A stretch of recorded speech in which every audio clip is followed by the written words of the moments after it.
Já, ég heiti Jón H Björnsson og ég fæddist í bakhúsi á Grettisgötunni 19. desember 1922. Foreldrar mínir voru Björnsson, guldsmiður og síðar teiknikennari við Kennaraskólann, Iðnskólann og Gagnfræðaskólann í Reykjavík. Þeir voru bræður, hann og Björnsson guldsmiður, lengst af í Vestmannaeyjum, syni Björns Árnasonar guldsmiðs tíma á Ísafirði, en þar ólst faðir minn upp til 17 ára aldurs.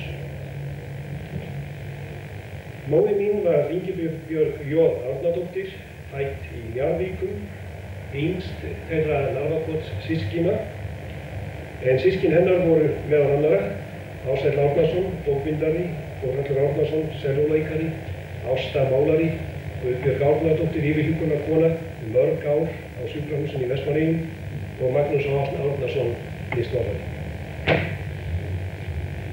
Að loknu skyldunámi, 13 ára gamall, gerðist ég sendisveinn. Efnahagurinn leyfði ekki frekara nám, enda var faðir minn að ganga milli áðurnefndra skóla sem stundakennari. Hann var fastráðinn við Kennaraskólann nokkru áður en hann lést vorið 1939. Mér var tjáð af foreldrum mínum að ég fengi að halda áfram námi þegar systir mín, sem var 1,5 ári eldri, hefði lokið sínu námi.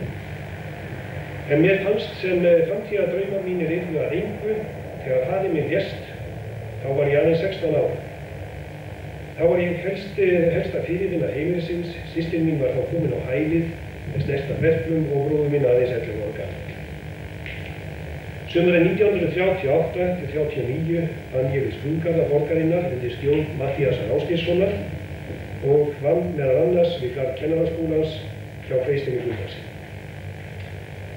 Árið 1940 vann ég á gróðrarstöð í Mosfellssveitin og aftur vetur 1941 til 1942, en þá hafði breski herinn komið og móðir mín, sem hafði verið nokkur ár í Ameríku á yngri árum, var ein af fáum hér sem voru enskumælandi. Hún hóf nú veitingarekstur og ég hóf nám við Garðyrkjuskóla ríkisins 19 ára gamall. Að loknu námi við Garðyrkjuskólann stundaði ég þar verkstjórn eitt sumar, en kom síðan aftur til Reykjavíkur. Nú var meiningin að reyna að komast erlendis til þess að halda áfram nám. En þetta var nú í lok stríðsáranna og ekki efnilegt að komast út til Evrópu, svo Ameríka var samsett framöndan. Það tók mig heilt ár að komast þangað, en á meðan ók ég sem leigubílstjóri hér í Reykjavík, nóg var að gera, en það þurfti ég að safna peningum til fararvinnar. Haustið 1945 hóf ég nám við Garðyrkjuskóla á Long Island, State Institute of Agriculture, 2 ára nám, lauk því með New York State diplóma, en okkur var tjáð að ef við heldum góða einkunns á þessum skóla, að þá gætum við átt möguleika á inngöngu í ríkisháskóla, New York ríkis, eða Cornell háskóla. Þar sem ég kom út með allgóðar einkunnir og þrátt fyrir mjög lélegan undirbúning, þá tókst mér að komast inn á háskólann og ekki nóg með það, að þar sem ég hafði nú lokið 2 ára garðyrkjuskólum, að þá fekk ég að sleppa 1 ári af háskólanámi. Þannig að það tók mig 3 ár þar til að ég útskrifaðist sem Bachelor of Science. Nú áframskyldi haldið og ég hafði nú gift mig eftir 3 ára veru í Bandaríkjunum, íslenskri konu Margréti Gunnlaugsdóttur, sem studdi mig mjög við námið. Og ég hélt áfram í framhaldsnám og árið 1951 þá lauk ég þar Master of Science prófi frá háskólanum. Ég hafði gjarna hugsað mér að halda áfram, en það vantaði mig aðeins 2 ár í doktor, en nú fannst mér vera nóg komið og ákvað skyndilega að snúa blaðinu við og hætta námið og halda heim. En áður en ég hélt heim, þá fór ég ferð nokkura mánaða ferð til Alaska, fekk bróðir minn í ferð með mér til liðs við mig. Við fengum okkur bíl í New York og ókum honum þessa 9.000 kílómetra leið alla leið til Alaska, unnum þar hjá skógaþjónustu Bandaríkjanna sumarið og söfnuðum síðan geysilega af fræi sem ég hafði tilbaka með mér til Íslands þegar ég kom hingað. Fyrsta árið eftir að ég kom hingað heim þá gerðist ég kennari við Garðyrkjuskóla ríkisins, var þar aðalkennari veturinn 1952 til 53. En það var óþolinmæði í ungum manni nýkominn frá námi. Mér fannst hlutirnir ekki ganga nógu hratt fyrir sig og hugurinn stóð til að stofna eigin fyrirtæki. Við hjónin höfðum eignast okkar fyrsta barn eftir 3 ára hjúskap og við fluttumst til Reykjavíkur og ég stofnsetti Alaska gróðrarstöðina.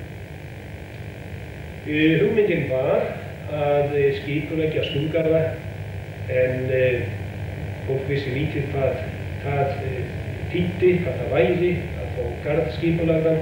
Fyrsta sumarið fekk ég aðeins 2 garða til þess að teikna.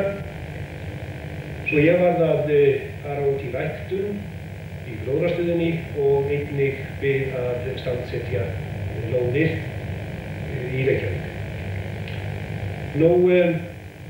Fyrirtækið gekk mjög vel á þessum árum. Það virtist ætla að verða leiðandi fyrirtæki. Trjáplönturnar jukust, ég var kominn með trjárækt í Hveragerði og áður en varði voru orðnir 3 útsölustaðir hér í Reykjavík. Trjáplöntu uppeldið eða trjáræktin var ein svo umfangsmesta sem einstaklingar höfðu hér. Börnunum fjölgaði, þau urðu 4 á skömmum tíma og verkefnin urðu mikil. Það ég hafði aðstoðarmenn teikningar og það kom að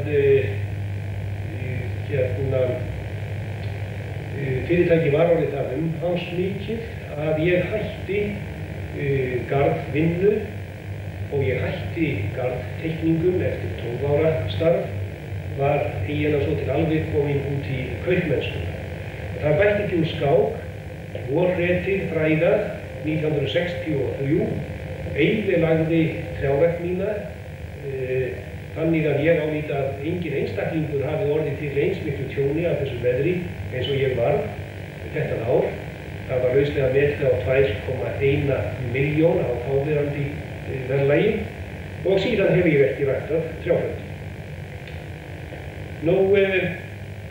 Ég ekki kaupmaður og ég rak fyrirtækið í nokkrar skuldir og til þess að stofna hugsjónir, til þess að stöðva hugsjónir mínar og einbeita sér að greiðslu skulda, þá leigði ég fyrirtækið og gerðist kennari aftur, nú við Vogaskóla, meðal annars grafíu austur að Garðyrkjuskóla til þess að kenna þar dálítið. Kenndi sem sagt í 4 ár, þangað til ég tók við fyrirtækinu aftur.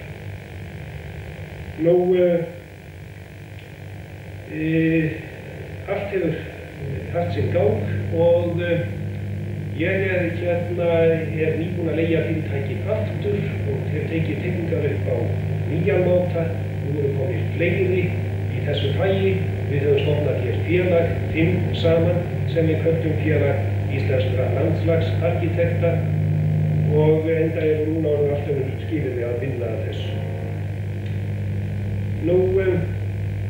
Eftir 25 ára hjúskap, börnin komin yfir tvítugt, að þá yfirgaf ég þetta heimili mitt. Það sennilega orsök eitthvað breytingatímabil karlmannsins sem að fáir kunna skila á og ekki leið á löngu þar til að ég giftist á ný og núverandi kona mín Elín Þorsteinsdóttir og við eigum lítinn nýlega 6 ára nokka og sem sagt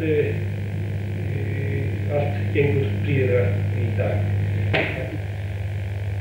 Já, það var í nóvember 1958, eða nokkuð fyrr, að þá komu til mín 2 félagar úr félaginu AKÓGESA þeir Harald Björnsson og Kristín Guðmundsson og vildu mæla með mér til inngöngu í félagið AKÓGESA. Ég vissi lítið þetta félag og þeir gátu lítið sagt mér, en ég réð til leiðast, sótti inngöngu og var samþykktur inn, eins og segir, í nóvember og hef verið félagi alla tíð síðan.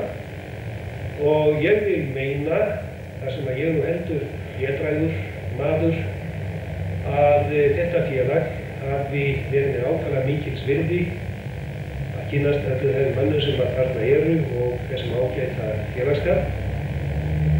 Og þetta hefur gert mér mikið gott.